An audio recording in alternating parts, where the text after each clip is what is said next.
जय महाकाल दोस्तों, कैसे हैं आप लोग। आशा करता हूं कि भले चंगे होंगे, मजे में होंगे। दोस्तों, शरद पूर्णिमा वह खास दिन है कि जिस दिन यदि कोई व्यक्ति जो निर्धन है, श्रीहीन है, शक्तिहीन है, जो तेजसहीन है, ओजसहीन है, ऐसे व्यक्ति के लिए शरद पूर्णिमा काफ़ी खास दिन माना जाता है। वह व्यक्ति जिनके जीवन में सभी सुखों का अभाव है, जो व्यक्ति दीनहीन है, बलहीन है, बलक्षीण है, ऐसे व्यक्ति के लिए शरद पूर्णिमा काफ़ी विशेष, काफ़ी खास दिन माना जाता है। क्योंकि इस दिन ऐसा माना जाता है कि इस धरातल पर देवता जब श्रीहीन हो गए थे तो उनको श्री प्रदान करने के लिए, श्री युक्त करने के लिए, वो जो बलहीन हो गए थे तो उनको बलशाली करने के लिए, उनको ओजस और तेज लौटाने के लिए माता लक्ष्मी का समुद्र मंथन से प्रादुर्भाव हुआ था।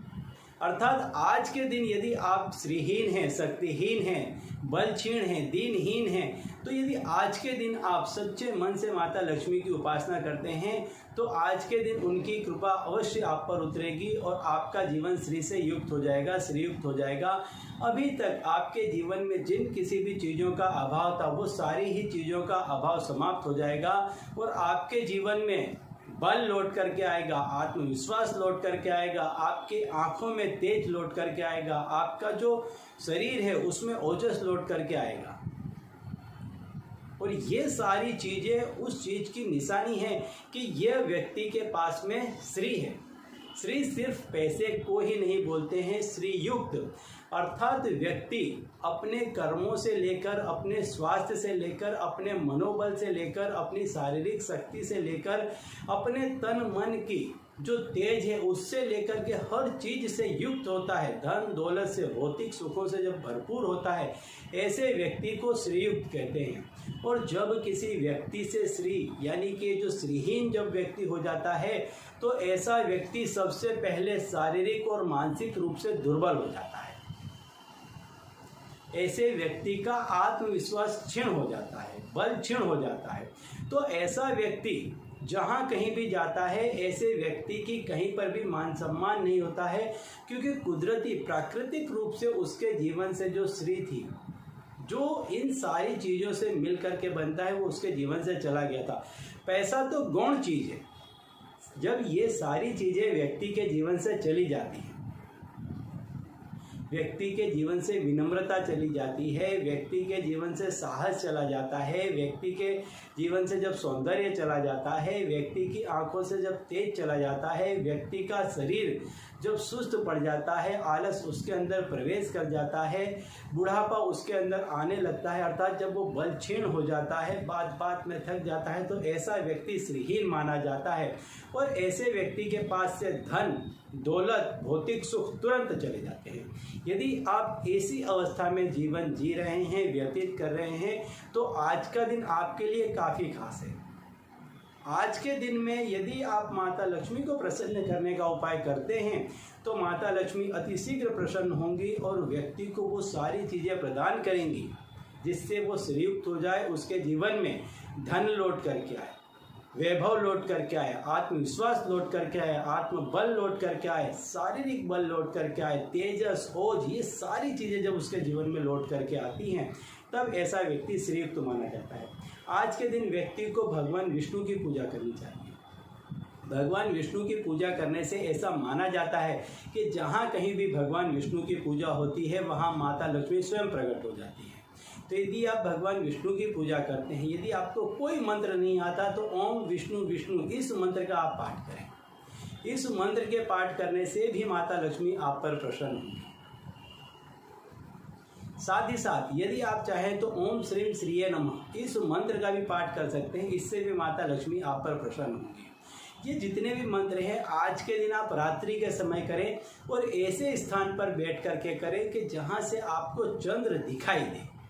ऐसी जगह पर जब बैठ करके आप ये मंत्र करते हैं तो इस मंत्र के करने से ऐसा माना जाता है कि आज के दिन माता लक्ष्मी अपने वाहन उल्लू पर बैठ करके भ्रमण के लिए निकलती हैं और जब ऐसे में जब उनको कोई भक्त उनकी भक्ति करता हुआ दिखता है, उनको दिल से पुकारता हुआ दिखता है, तो माता स्वयं वहाँ प्रकट हो जाती हैं और ऐसे व्यक्ति का दुख हर लेती हैं और ऐसे व्यक्ति का जीवन सुख से भरपूर कर देती हैं। तो यदि आपके जीवन में ये सारे ही दुख हैं कि जिनने आपको श्रीहीन बना रखा है, बलहीन बना रखा है, आपका जीवन दुखों से भर गया है, तो आज के दिन इन दो में से कोई भी एक मंत्र करें। चंद्रोदय के साथ आप बैठ जाएं और जब तक आप कर सके मन लगा करके इस मंत्र को करें। यदि ये नहीं कर सकते हैं तो आप क्या करें कि खीर बना लें, दूध और चावल की खीर बना लें जिसमें इलायची अवश्य डालें। यह बना करके आज आप चंद्र की रोशनी में इसको रख दें और किसी ऐसे पात्र से ढक दें कि जिससे वो ट्रांसपेरेंट हो, कि जिससे उस पर चंद्र का प्रकाश पड़ता रहे, ऐसे से ढक दें। सवेरे माता जी को भोग लगाने के बाद में इसको प्रसाद स्वरूप ग्रहण करें।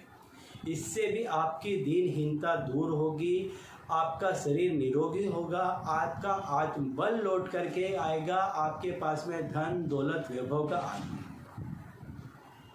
इसके साथ साथ मैं आज आपको एक और उपाय बताने वाला हूं जो अंकों से जुड़ा हुआ है। यदि आपके दिन आज के दिन आप ये अंकों का उपाय करते हैं तो इससे भी आपको विशेष लाभ होगा। और यदि आपके जीवन में धन का अभाव है, भौतिक सुखों का अभाव है, वैभव का अभाव है, और यदि आप इस तरह का जीवन व्यतीत कर रहे हैं जहां आपके पास में आत्मविश्वास बिल्कुल भी नहीं रह गया है, कोई कामकाज नहीं है, आपका बल क्षीण हो गया है, कोई काम करने में आपको रुचि नहीं हो रही है, आपका कॉन्फिडेंस लेवल चला गया है, आपको बिल्कुल भी भरोसा नहीं हो रहा है कि आप कोई काम करेंगे और उसमें सफलता मिलेगी। ये सिर्फ आपकी दैहिक और मानसिक स्थिति नहीं है, ये प्राकृतिक स्थिति होती है, कुदरती स्थिति होती है। जब कुदरत आपसे रूठ जाती है, प्रकृति आपसे रूठ जाती है, तो आपके अंदर जो तेज है, आपके अंदर जो ऊर्जा है, उसको प्रकृति अपने अंदर खींच लेती है। इसी को पॉजिटिव एनर्जी कहते हैं। इस एनर्जी को जब वो खींच लेती है तब आपके पास में सिर्फ नेगेटिव एनर्जी, काली एनर्जी, एक अंधेरा आपके जीवन में रह जाता है। और यह अंधेरा बीमार, कष्टमय, थका हुआ, कर्ज से डूबा हुआ, धनहीन, हर जगह से अपमानित, ऐसा व्यक्ति जीवन व्यतीत करता है। तो यदि आप इस तरह का जीवन व्यतीत कर रहे हैं तो मैंने जो 2 मंत्र बताए, या तो उन 2 मंत्रों का आप पाठ करें। आज की रात आप दूध और चावल की खीर बना करके रख दें और इसको अगले दिन सवेरे माता को भोग लगा करके इसको प्रसाद के स्वरूप में ग्रहण करें। हो सके तो आज के दिन किसी भी लक्ष्मी मंदिर में खीर का प्रसाद बंटवाएं। ऐसा करने से भी तुरंत यदि आप पर कर्जा हो गया है तो आपका कर्ज चला गया है। जिस किसी व्यक्ति को यदि कोई ऐसी बीमारी सता रही है कि जिसका लंबे समय से उपचार चल रहा है और उसका कोई भी हल नहीं निकल रहा है, उसके सारे ही रिपोर्ट नॉर्मल आ रहे हैं या उस व्यक्ति को दवाई असर नहीं कर रही है, तो ऐसे व्यक्ति से हाथ लगवा करके इस खीर का आप प्रसाद बंटवा दें। ऐसा करने से व्यक्ति तुरंत ही निरोगी हो जाएगा, उसका जो भी रोग है वो जाता रहेगा।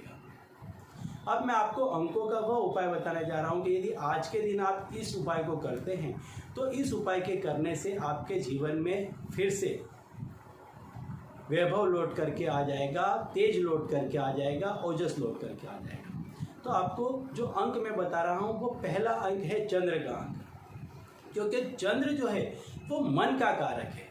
और जब भी किसी व्यक्ति के जीवन से तेज चला जाता है तो सबसे पहले ऐसे व्यक्ति का मन मर जाता है, ऐसा व्यक्ति मन से हार जाता है, ऐसा व्यक्ति किसी भी कार्य को करने के लिए सक्षम नहीं होता है, वो खुद से हार चुका होता है। उसे यह भरोसा हो चुका होता है कि वह कोई भी कार्य करेगा तो उसमें उसको सफलता नहीं मिलेगी, असफलता ही उसके हाथ लगेगी।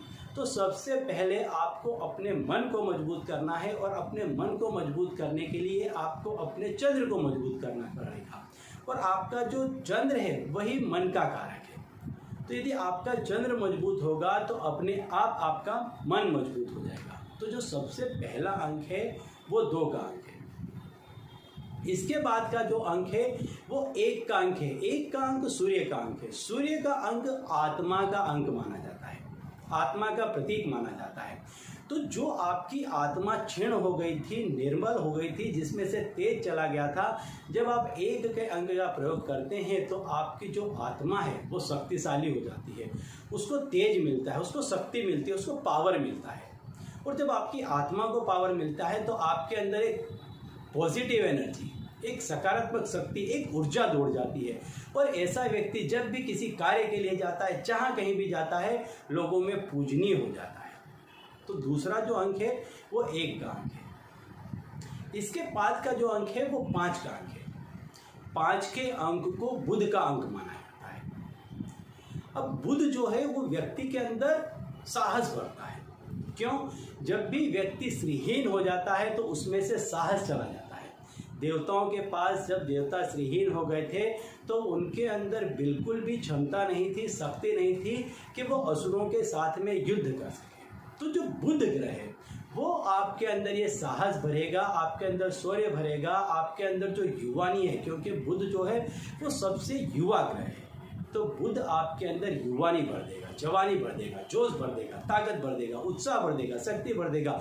इससे आपको वो ऊर्जा मिलेगी, वो पावर मिलेगी कि आप हर कार्य करने में सक्षम होंगे। तो जो 3 अंक है उसमें सबसे पहला अंक 2 का है और बाकी के जो अंक है वो 1 और 5 के हैं, जो सूर्य और बुध के अंक हैं। साथ ही साथ इन अंकों को यदि आप देखेंगे तो इन अंकों का जो 1 और 5 का अंक है ये 15 का अंक बनता है, जो पूर्णिमा का तिथि बनती है। ठीक है, तो आपको जो अंक लिखना है वो 2, 1 और 5 लिखना है। ये अंक आपको चंद्र की रोशनी में बैठ करके अपने सीधे हाथ की हथेली में बीच में लिखना है 2, 1, 5। और हो सके तो ओम चंद्रमसे नमः इस मंत्र की, ओम सूर्याय नमः, ओम बुधाय नमः, इस मंत्र की आप 1-1 माला करें। आज की रात्रि बैठ करके इस मंत्र की आप माला करें। ऐसा करने से बहुत जल्द आपके जीवन में से निराशा बहुत दूर चली जाएगी, सफलता का आगमन होगा। जो चीज़ आपके जीवन से चली गई थी वो सारी ही चीज़ लौट करके आएगी, आपका जीवन श्रीयुक्त हो जाएगा और आप जो चाहते हैं वो अपने जीवन में प्राप्त कर पाएंगे। ठीक है, तो चलिए दोस्तों, अब इसी उपाय के साथ मुझे दीजिए विदा और आप लोग देखते रहिए न्यूज़कास्ट और अपने जीवन में लाभान्वित होते रहिए। धन्यवाद।